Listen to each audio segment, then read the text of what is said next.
Hey there, lady.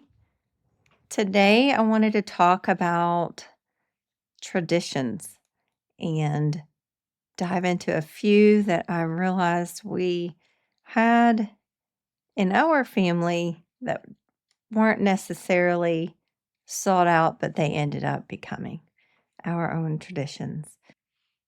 Some are cute, others are silly. So here we go. One thing over the years we would do is we would end up going along through our seasons and depending on what we were doing on the farm.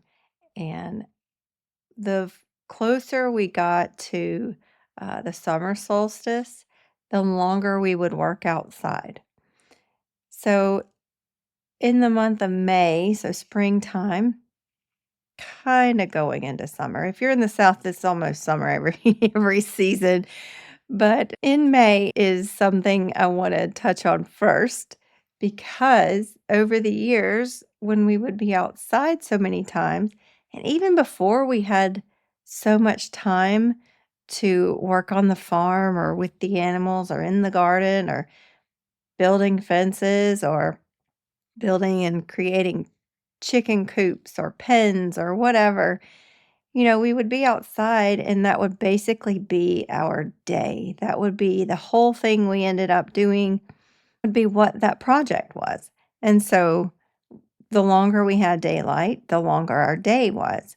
And when that happens, a lot of times, like even with a plan of dinner, if you're not cooking it or if you don't take time to go inside, or if you're on the back 40 and you got to go to the front 40 and go to the kitchen, or if you're in the moment and you're like, you know what, this is not going to happen, you work through meal times.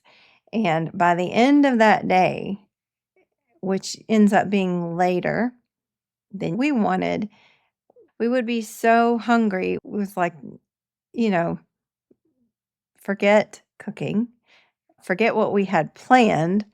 Let's go eat dinner. And of course, our go to is Mexican restaurants.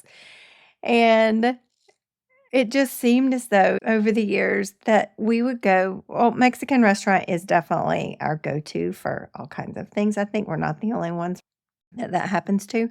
But for some reason, through the years, we would always end up going to a Mexican restaurant in May, and it would always end up being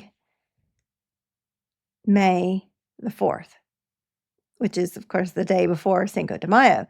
And, it's not like the restaurant wasn't decorated or anything. It would just take you like, oh, yeah, tomorrow's Cinco de Mayo.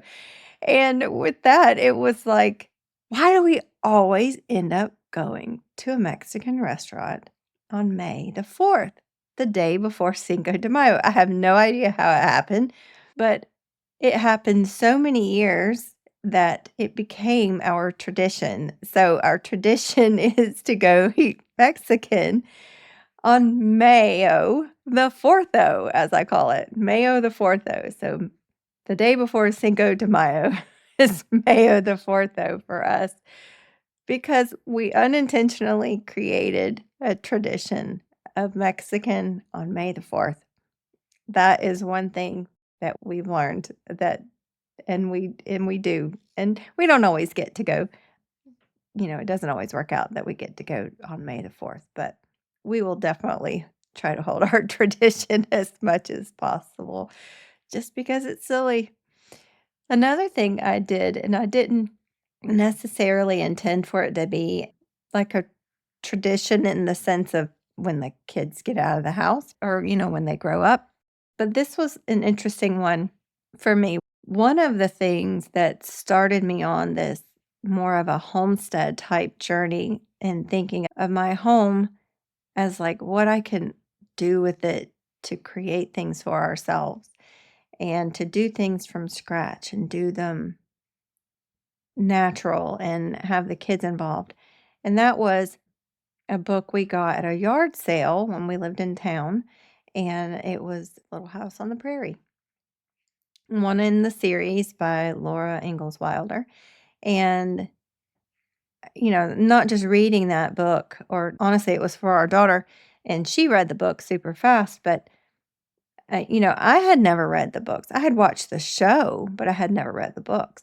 And so what I ended up doing was when we were, on our little homestead on 25 acres, out in the woods, it's totally silent, no one can see you, you can't see anyone else, and I would take, um, a lantern, the kind with the wick that you have to, roll the little stick up or down, and it had its fuel in it, and I would light that, and I would turn out all the lights in the house, and it usually was darker, outside, and honestly, I can't tell you why I started doing it besides I wanted to read that book, and I wanted the kids to read it along with me, so I would light a lantern and have all the lights off, and I would start reading a book in the Little House series, and our favorite was Farmer Boy.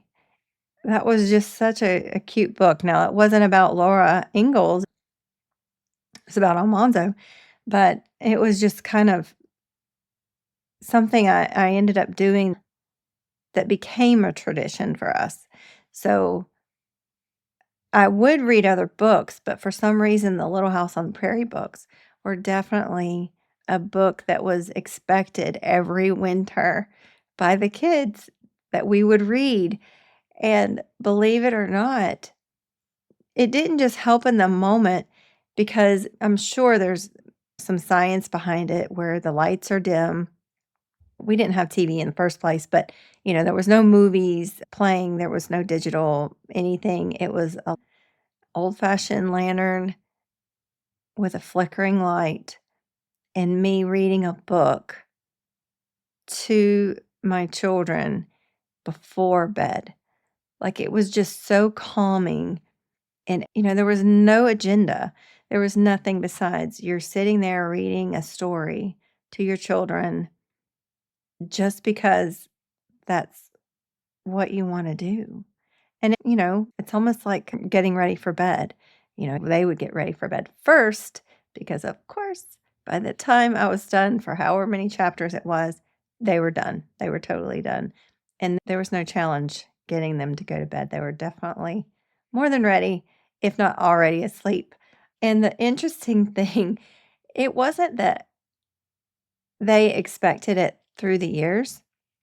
What I didn't realize is once they turned into adults, they actually asked about it.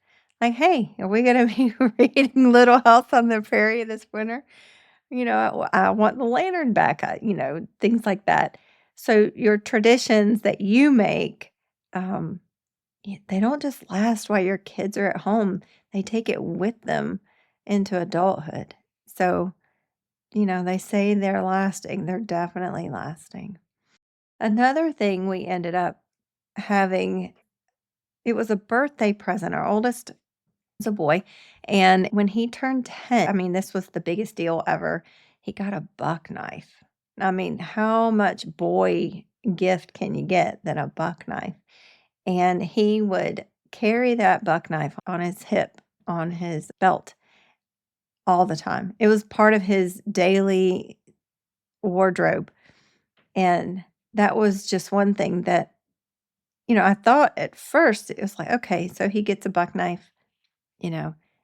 But when our second son turned 10, oh, we had to have a buck knife. So, of course, he had a buck knife when he turned 10. And again, he wore that on his belt like a wardrobe accessory that just was part of his uniform. And I mean, if we had a million more, I'm sure no matter what, all of those boys would have had to have a buck knife on their 10th birthday. And the buck knife was definitely used. And, it wasn't dulled, it was fully sharpened, and they learned how to use it and they learned how not to use it. So that was just a really cute thing. And our 10-year-old boys, it was just cute to see. I mean, it wasn't a little buck knife. Evidently, they have little buck knives too. It wasn't a little one. It was like maybe about 6, 8 inches. It was a long knife. So it took up a good bit of their hip. And, they'd have to sit with seat belts a little awkward or move their big knife around and seat belt and buckle in correctly so it wouldn't hurt them. But that ended up being a tradition that I did not anticipate at all, starting from our first 10-year-old boy getting a buck knife. And I'm sure the girls would have enjoyed a buck knife too. Um, they got their own little, probably traditional things along the way. But the last tradition I didn't know that we would end up having, and we have plenty of them. These are just some of the few that came to mind today to share with you. And that is sometimes we have a lot of birthdays all together. Imagine that, twins, triplets, all that kind of thing. But we also have our anniversary and my husband's birthday are only 2 days apart. So we get to our anniversary, which to us is, it's a thing within the household. And then there's one day, and then there's my husband's birthday. Well, it ended up happening one year. We all went to eat for our anniversary. And then 2 days later was my husband's birthday. So, of course, we'd do something then. But the day in between just so happened to be the movie The Hobbit came out. And then we went to go see it just all together as a family. And we were anticipating it because we knew The Hobbit was coming out. And we knew our anniversary was the day before, and my husband's birthday was the day after. So I think we were, like pre-selling ourselves. So we had anniversary day, and then we had Hobbit day, and then we had my husband's birthday, and it just seemed to stick. And so every year, even to this day, every year we end up having some sort of Hobbit movie or Lord of the Rings in its place played just in memory of us having Hobbit Day between the anniversary and birthday. But anyway, so that was just a few things that, again, we have so many more, and I am sure you have your own. And just to bring up that, me thinking on what I had, what did you have? Like, what were your traditions growing up? Do you keep them? I mean, I had some traditions growing up that I probably don't have the bandwidth for or the time for or, depending on the season, the energy for. But what did you have growing up and what do you have now? And maybe there's some traditions that you think of that maybe you don't think of them as traditions, but if you think about them, have you made them a tradition and don't even realize it? And that's what I ended up doing with these 4 examples is making a tradition and not even realizing that I was doing it in the first place. But let me know, and I'd be glad to enjoy reading and hearing about your traditions. So if you want to make the most of your divine calling as the lady of your home, make sure you're on the email list at homesteadmaker.com. Bye-bye.